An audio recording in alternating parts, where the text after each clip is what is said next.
Assalamualaikum warahmatullahi wabarakatuh. Halo anak-anak ibu semuanya, apa kabar? Semoga kita dalam keadaan sehat walafiat ya. Hari ini kita akan belajar tentang jaringan hewan.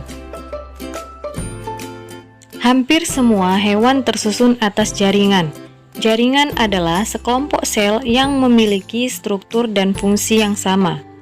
Jaringan hewan dikelompokkan 4 jaringan dasar, yaitu epitel, saraf, otot, dan ikat.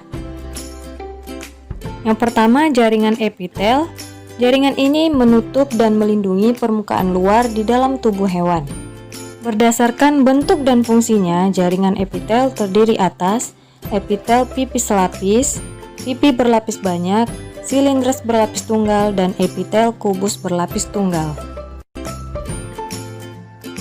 Epitel pipi selapis ditemukan di lapisan alveoli, sehingga memungkinkan pengangkutan molekul kecil melintasi membran. Jaringan ini sangat tipis, datar, dan berlapis tunggal.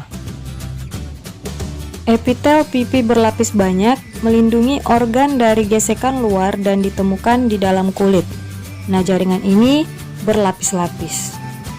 Berikutnya, epitel silindris berlapis tunggal bersifat impermeable terhadap masuknya bakteri yang ikut tertelan, tapi permeable untuk ion apapun yang diperlukan. Jaringan ini tinggi dan berbentuk seperti kolom. Jaringan epitel kubus berlapis tunggal membantu dalam penyerapan dan memberikan hubungan mekanik. Jaringan ini membentuk lapisan tubulus ginjal dan saluran kelenjar ludah. Jaringan berikutnya adalah jaringan saraf. Terdiri sel saraf neuron yang memiliki badan sel dan mengandung inti. Badan sel memanjang dan membentuk bagian sel khusus yang disebut dengan dendrit dan akson. Bagian sel saraf ini adalah sel-sel saraf yang membantu tangan ketika ada duri. Bagaimanakah hal ini terjadi? Sel-sel saraf membawa pesan yang artinya dendrit membawa sinyal ke badan sel dan akson mengirimkan informasi dendrit sel yang lain. Impuls saraf ini memungkinkan kita untuk menggerakkan otot-otot kita ketika kita menginginkannya, sehingga menarik tangan kita. Otak, sumsum tulang belakang, dan semua sel saraf terdiri dari jaringan saraf. Yang ketiga adalah jaringan otot, yang bertanggung jawab dalam pergerakan tubuh kita. Terdiri atas otot rangka, otot polos, dan otot jantung. Otot rangka membantu dalam pergerakan tubuh secara sadar.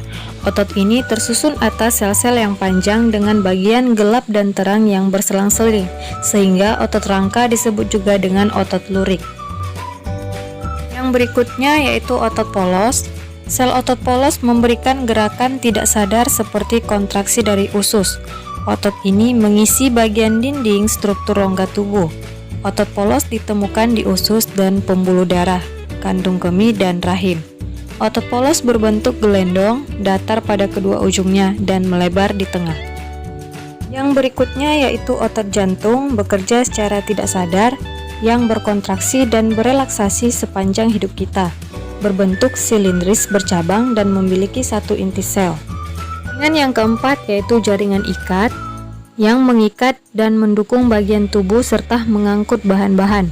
Jaringan ikat terdiri atas darah, tulang, tulang padat, dan rawan, jaringan ikat longgar, dan jaringan adiposa. Darah mengandung sel darah merah, sel darah putih, trombosit yang mengangkut gas dan bahan lain ke berbagai bagian tubuh. Darah memiliki cairan matriks. Sel-sel tulang mensekresikan kalsium yang mengeraskan tulang dan mendukung organ-organ utama pada tubuh. Ligamen berfungsi sebagai penghubung antar tulang. Kartilago melindungi tulang dengan mencegah tulang berbenturan dengan tulang yang lain. Jaringan ini kuat tapi merupakan jaringan yang fleksibel. Jaringan ikat longgar mengisi ruang di dalam organ. Jaringan ini seperti gel dengan serat elastis dan non-elastis. Jaringan adiposa menyimpan molekul lemak.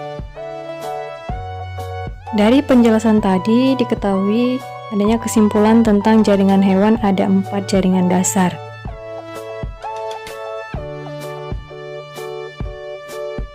Jaringan hewan terdiri atas jaringan epitel, jaringan saraf, jaringan otot, dan jaringan ikat. Jaringan epitel terdiri atas epitel pipi selapis, epitel pipi berlapis banyak, epitel silindris berlapis tunggal, dan epitel kubus berlapis tunggal. Jaringan otot terdiri atas otot lurik, otot polos, dan otot jantung. Demikian penjelasan tentang jaringan pada hewan. Untuk menguji pemahaman anak-anak semuanya, silakan dikerjakan uji kompetensi 1-5.